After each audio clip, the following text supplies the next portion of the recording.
நீ இந்த அரசியலுக்கெல்லாம் எப்படிங்க இருக்கும்? முதல்ல தளபதி விஜய் எடுத்துப்போம். அதிகாரத்துல இருக்கிறாரு, கோடிக்கணக்கான ரசிகர்கள் ஆதரவோட ஒரு முதல்வரா ஒரு வலுவான பின்பமா இருக்கிறாரு. தாவேகா மூலம் ஒரு 58 வருஷம் திராவிட கட்சிகளை எதிர்த்து இன்னைக்கு அவர் ஜெயிச்சு இருக்காரு, மக்களுக்கு செஞ்சுக்கிட்டே இருக்கிறாரு.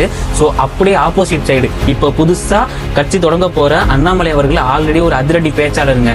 மக்களிடம் ரொம்ப நெருக்கமா உள்ளவர். புதிய இயக்கத்தை மூலம் தேசியவாதம் பிளஸ் தமிழ் உணர்வு இந்த ரெண்டுமே இருக்கு கலந்த ஒரு அரசியல்ல முன்னெடுக்க போறாரு. அவர்கிட்ட ரிப்போர்ட்டர்ஸ் எல்லாம் கேள்வி கேட்டாங்க அப்படின்னாலே அவர் சறுக்குன்னு பதில் அடிக்கிறவர்.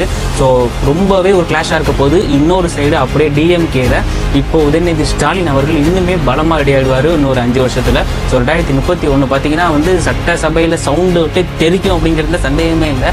ஒரு தனி ஆளா பலமா கட்சிகளை வீழ்த்துவாரா அண்ணாமலை அப்படிங்கிறதெல்லாம் நம்ம பொறுமையா வெயிட் பண்ணி பார்க்கணும். இல்ல அப்படின்னா அரியணை ஏறிய தளபதி கோட்டை அப்படியே தக்க வச்சுப்பாரா அப்படிங்கிறதும் ஒரு மிகப்பெரிய போட்டியா இருக்க போகுது. தமிழகத்தோட மெயின் மேட்ரு இதுக்கப்புறம் தாங்க ஸ்டார்ட் ஆக போகுது.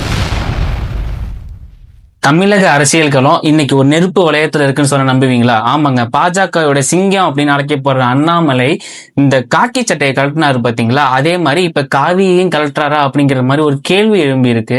அண்ணாமலையோட அடுத்த இலக்கு என்ன? பிஜேபியில இருந்து எதுக்கு லெஃப்ட் ஆகி வெளில வந்தாரு? இவரு எதிர்காலத்துல விஜயை வீழ்த்துற அளவுக்கு வருவாரா அப்படிங்கறதா இந்த வீடியோல பார்க்க போறோம். சோ ஸ்கிப் பண்ணாம ஃபுல்லா பாருங்க. அண்ணாமலை பாஜகவுல இருந்து என்ன செஞ்சாரு அப்படிங்கறத பார்க்கணும். ஃபர்ஸ்ட் டிஎம்கே தாங்க. ஊழலுக்கு எதிராக அண்ணாமலை கையில் எடுக்கிற ஒரு துருப்பு சீட் என்ன தெரியுமா? அமைச்சர் மீது, அந்த டிஎம்கே அமைச்சர்கள் மீது அவர்கள் வைத்த புகார் மட்டும்தான் அந்த வட்டாரத்துல பெரிய அதிர்வலையை ஏற்படுத்திடுச்சு. முன்னாடி ஒரு தனித்துவமான அடையாளம் என்ன அப்படின்னு கேட்டீங்கன்னா, பாஜகவை ஒரு கூட்டணி சார்ந்து இருக்கிற ஒரு கட்சி அப்படி மட்டும் இல்லாம தனித்த ஒரு அடையாளமா இளைஞர்கள்கிட்ட இவர் ஒரு பலமாவே இருந்தாருங்க. இப்போ இவருக்குன்னு ஒரு தனி ஃபேன் பேஸே இருக்கும். கவனிச்சு பாத்தீங்கன்னா இந்த பாஜகல உள்ளவங்க எல்லாருமே அந்த இளைஞர்கள் படை எல்லாமே யாருக்காக சப்போர்ட் பண்ணுவாங்க பாத்தீங்கன்னா இந்த அண்ணாமலை அவர்களுக்கு தான் சப்போர்ட் பண்ணுவாங்க. அப்படி இந்த தமிழ்நாட்டுல மட்டுமே ஒரு மோடி அப்படின்னு ஒருத்தர் இருந்தாரு அப்படின்னா அவருக்கு பலமா அண்ணாமலை அப்படிங்கிறவர் தான் தமிழ்நாட்டுல. இவரை வச்சுதான் பாஜக எல்லாருமே சேர்ந்ததே.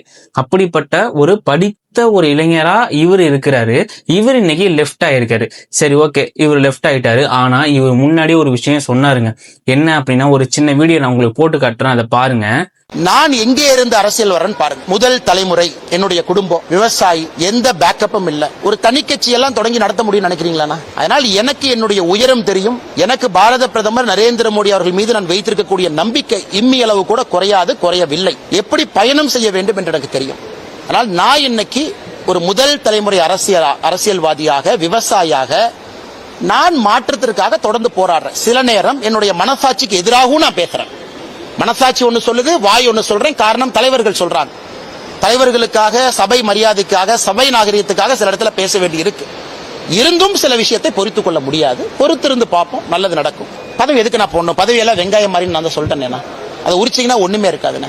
என்ன பதவி போடுவாங்க அண்ணா? ஒரு நிமிஷம், என்ன பதவி போடுவாங்க? என்ன அண்ணா? எனக்கு தமிழ்நாட்டுல சுத்தமான அரசியல், நேர்மையான அரசியல். இதுக்கு என்ன பதவி வேணும்? என்ன இந்த வீடியோல சொல்லியிருக்காரு அப்படின்னா, நான் முன்னாடி மோடி அவர்களோட மேல தலைமையில ஒரு விஷயம் பேசுவாங்க, மனதளவுல ஒண்ணு இருந்தாலும் நான் வெளியில இன்னும் தான் சொல்ல வேண்டிய இருக்கும், சில மனசாட்சியின் பேர்ல நான் மாற்றி சொல்ல வேண்டியது இருக்கும் அப்படிங்கிற மாதிரிதான் இந்த வீடியோல சொல்லியிருக்கிறாரு.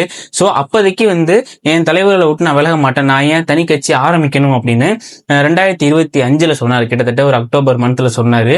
ஆனா இப்போதைக்கு தனித்துவமான கட்சி நான் விலக போறேன் அப்படின்னு சொன்னதுக்கான காரணம் என்ன? மேலிடத்துல இருக்கிற ஒரு கருத்து வேறுபாடுங்க.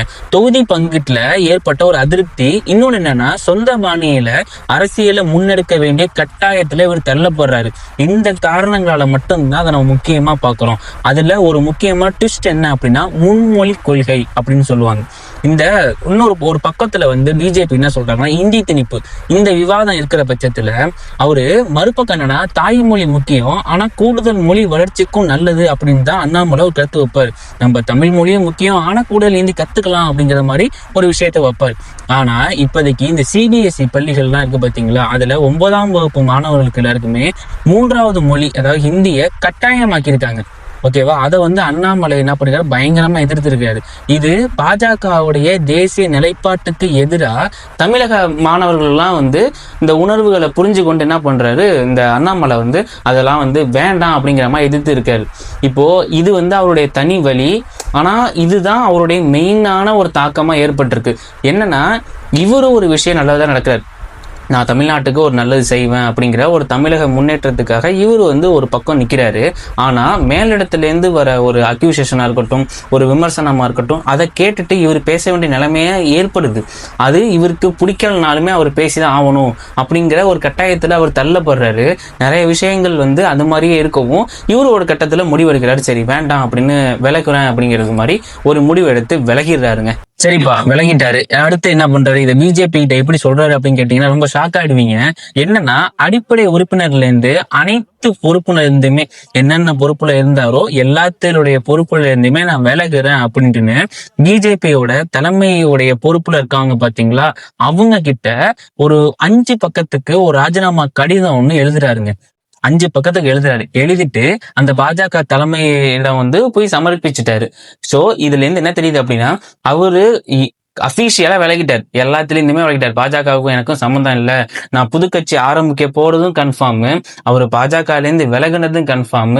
ஆனா இந்த செய்தியாளர்கள் என்ன பண்ணிருக்காங்க, இடையில போய் கேட்டுருக்காங்க, இது மாதிரி நீங்க விலகிட்டீங்களே, ரொம்ப வருஷமா இருந்தீங்க, ஏன் இப்ப விலகுனீங்க, அடுத்து எப்ப ஆரம்பிக்க போறீங்க அப்படின்னு கேட்டதுக்கு வந்து, இன்னும் 2 நாட்கள் கழித்து நான் எல்லாத்தையுமே உங்ககிட்ட சொல்றேன் அப்படிங்கிற மாதிரி ஹோல்ட் பண்ணி வச்சுட்டு கிளம்பிட்டாருங்க. வேற எதுவுமே அவர் பேசல. ஒரு ரிப்போர்ட்டர்ஸ் கேட்ட கேள்விக்கு அவ்வளவுதான் அவர்கிட்ட இருந்து பதில் வந்துச்சு. ஜூன் 4 அவரோட பர்த்டே வந்துச்சு. இப்போ ஜூன் 5 நான் அபிஷியலா சொல்றேன் அப்படிங்கிறது மாதிரி அந்த வட்டாரத்துல சொல்றாங்க. அது எந்த அளவுக்கு உண்மை அப்படிங்கிறது தெரியல. சோ அவர் சொன்னதுக்கு அப்புறம் நம்ம சேனல்ல அப்டேட் பண்ணுவோம். சோ நம்ம சேனலை பொறுத்தவரையும் ஃபைனலா சொல்லணும்னா, அண்ணாமலையை பத்தி இந்த வாட்டி ஒரு கேம் சேஞ்சரா இருப்பாரா, விஜயும் அண்ணாமலையும் இவங்க 2 பேருடைய மோதல் வெறும் கட்சி அரசியல் மட்டுமே கிடையாதுங்க. இது 2 வெவ்வேறு சித்தாந்தங்களின் ஒரு மோதல் அப்படின்னு கூட சொல்லலாம். நீங்க யாரை ஆதரிக்கிறீங்க? இப்போ முன்னாடி வந்து திராவிட கட்சி தாவேகா விஜய் அவர்கள் மட்டும் இருக்கும். ஆனா இந்த வாட்டி ஒரு படித்த இளைஞர், அவருக்கு நிறைய, அவரும் வந்து நம்ம தளபதி மாதிரி இறங்கி பேசக்கூடிய ஒரு ஆளுதான். சோ உங்களுடைய ஒரு புது மாற்றமா, இல்ல தளபதி கோட்டையை தக்க வச்சு போறா அப்படிங்கறத வந்து நீங்க கமெண்ட்ஸ்ல சொல்லுங்க. சோ நம்ம சேனல்ல வந்து சப்ஸ்கிரைப் பண்ணுங்க. இன்னொரு நல்ல நல்ல கண்டென்ட்டை பத்தி தெரிஞ்சுக்கணும் அப்படின்னு நம்ம சேனல்ல சப்ஸ்கிரைப் பண்ணிட்டு பெல் ஐக்கான் பிரஸ் பண்ணி வைங்க. சோ இன்னொரு நல்ல வீடியோட சந்திப்போம். Thank you all.